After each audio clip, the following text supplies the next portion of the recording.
It's dubbed the Sunburnt country and the skin cancer capital of the world, so it beggars belief that 1 in 3 Australians could be low on a vitamin which comes primarily from the sun. Leading vitamin D researchers believe the problem's so serious that it's time to fortify food with the vitamin and screen all pregnant women to check their levels. But others question whether there's enough evidence yet to warrant it. Natasha Johnson reports. It's the great sunshine balancing act. Too little or too much of it can be bad for your health. And 65-year-old Anita Viero knows that only too well. 4 years ago, she witnessed the deadly consequences of skin cancer when a melanoma claimed the life of her husband, Nereo. It was devastating to see the person that you love go down to virtually nothing. It's quite frightening and devastating. That trauma made her more vigilant about wearing sunscreen, which blocks vitamin D. Then, after a 2-year illness, which often kept her indoors, Anita Viero was told she was vitamin D deficient and put on supplements. It is a tricky situation. I mean, you know, everybody tells you to keep away from the sun, but then you stay away from the sun and you end up with vitamin D deficiency. You go out in the sun and you end up with skin cancer. It's a difficult message. It's walking a tightrope. Professor Rebecca Mason is head of the Vitamin D Bone and Skin Laboratory at Sydney Medical School. Vitamin D comes mostly from the sun, and depending on where they live, fair-skinned Australians need 6 to 8 minutes of sun exposure mid-morning or mid-afternoon in summer, but in winter up to 40 minutes around midday in southern states.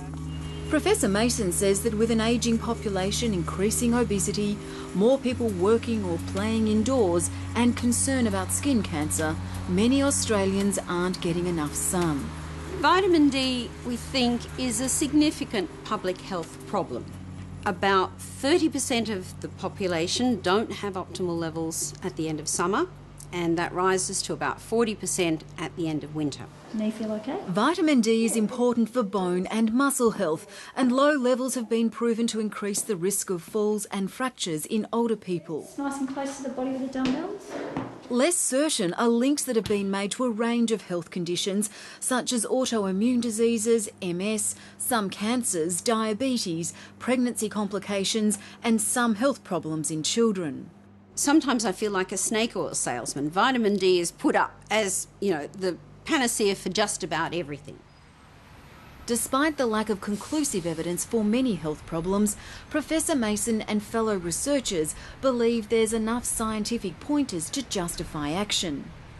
They've produced new clinical guidelines which, in addition to minimum sun exposure, recommend consideration of increased fortification of food and the screening of all pregnant women. We think that it is prudent to raise vitamin D levels to what seems to be optimal, at least for the parameters we understand, so that we possibly prevent these adverse health outcomes. But it's a controversial idea.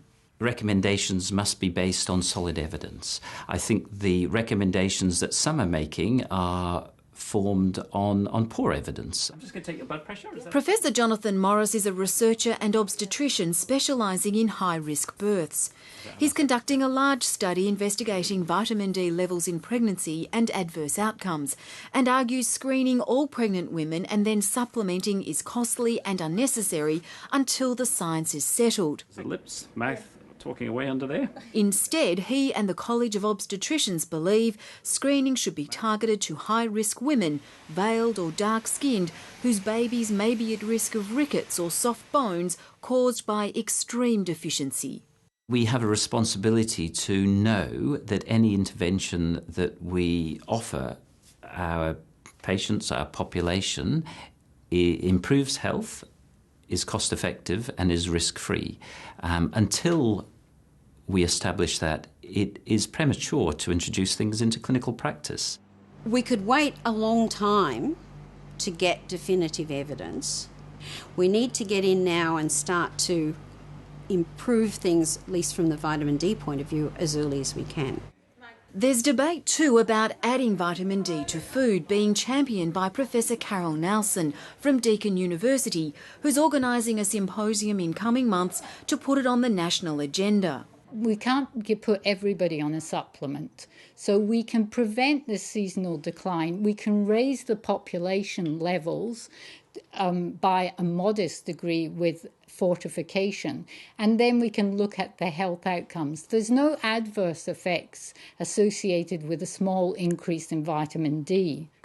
While there is some vitamin D added to margarine in Australia, Professor Nelson is calling for it to be extended to breakfast cereal, milk and possibly orange juice, which is variously fortified in the UK, the US and Canada, and she believes it should probably be mandatory. I don't think we can wait for any more evidence. I think we need to act now, and I think we're behind in terms of the rest of the world. The Commonwealth Health Department is currently involved in a major population study it hopes will give a true picture of the nation's vitamin D status.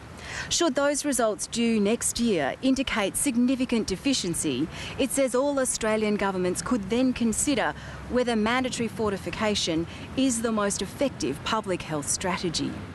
The Food and Grocery Council would support voluntary fortification if companies could promote the health benefits, but argues forcing food producers would be a huge cost to industry and eliminate consumer choice. I don't think it is a big enough problem to look at mandatory fortification. I think what we've got to do is better educate people that they do need a little bit of sun.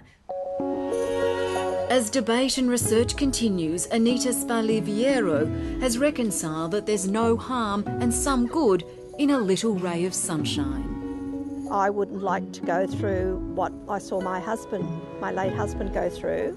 I think everybody needs to get out in the fresh air and a little bit of sun.